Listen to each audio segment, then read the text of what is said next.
both in hosting and now leading the UDCG. This is my first Ukraine Defense Contact Group, and I'm honored to join all of you today. And I appreciate the opportunity to share President Trump's approach to the war in Ukraine. We are at, as you said, Mr. Secretary, a critical moment. As the war approaches its third anniversary, our message is clear. The bloodshed must stop, and this war must end. President Trump has been clear with the American people and with many of your leaders that stopping the fighting and reaching an enduring peace is a top priority. He intends to end this war by diplomacy and bringing both Russia and Ukraine to the table. And the U.S. Department of Defense will help achieve this goal.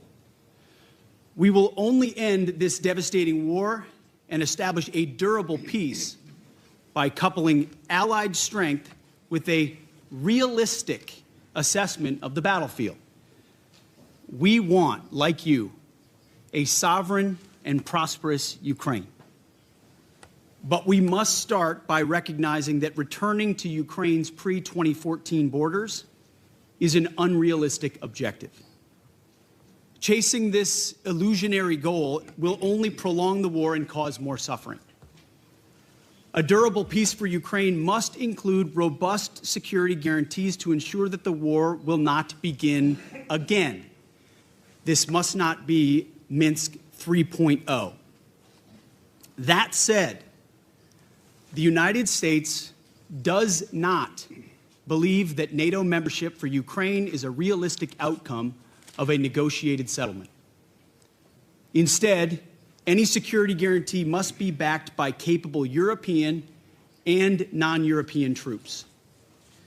If these troops are deployed as peacekeepers to Ukraine at any point, they should be deployed as part of a non-NATO mission, and they should not be covered under Article 5. There also must be robust international oversight of the line of contact. To be clear, as part of any security guarantee, there will not be U.S. troops deployed to Ukraine.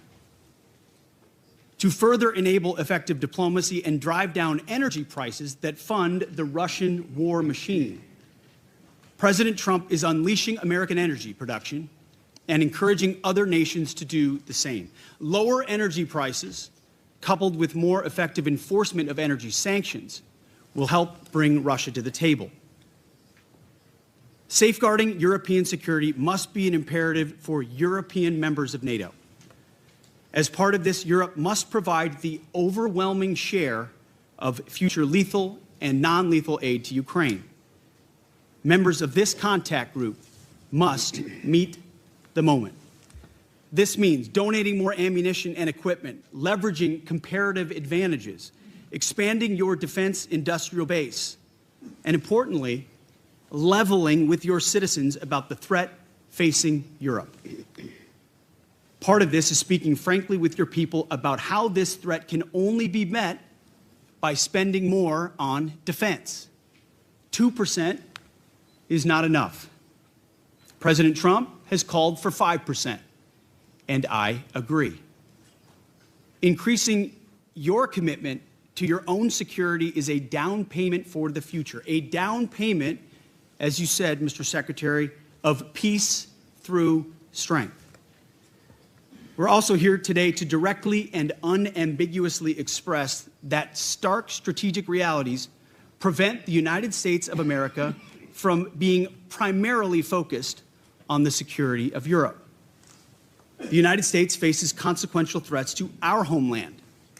We must and we are focusing on security of our own borders. We also face a peer competitor in the communist Chinese with the capability and intent to threaten our homeland and core national interests in the Indo-Pacific. The U.S. is prioritizing deterring war with China in the Pacific, recognizing the reality of scarcity and making the resourcing trade-offs to ensure deterrence does not fail. Deterrence cannot fail for all of our sakes. As the United States prioritizes its attention to these threats, European allies must lead from the front. Together, we can establish a division of labor that maximizes our comparative advantages in Europe and Pacific, respectively. In my first weeks as Secretary of Defense, under President Trump's leadership, we've seen promising signs that Europe sees this threat, understands what needs to be done, and is stepping up to the task. For example, Sweden recently announced its largest ever assistance package. We applaud them for committing $1.2 billion in ammunition and other needed material. Poland is spending 5% of GDP on defense already, which is a model for the continent. And 14 other countries are co-leading capability coalitions. These groups are doing great work to coordinate Europe's contributions of legal assistance across 8 key capability areas. These are first steps. More must still be done. We ask each of your countries to step up on fulfilling the commitments that you have made. And we challenge your countries and your citizens to double down and recommit yourselves not only to Ukraine's immediate security needs, but to Europe's long-term defense and deterrence goals. Our transatlantic alliance has endured for decades, and we fully expect that it will be sustained for generations to come. But this won't just happen. It will require our European allies to step into the arena and take ownership of conventional security on the continent. The United States remains committed to the NATO alliance and to the defense partnership with Europe. Full stop. But the United States will no longer tolerate an imbalanced relationship which encourages dependency.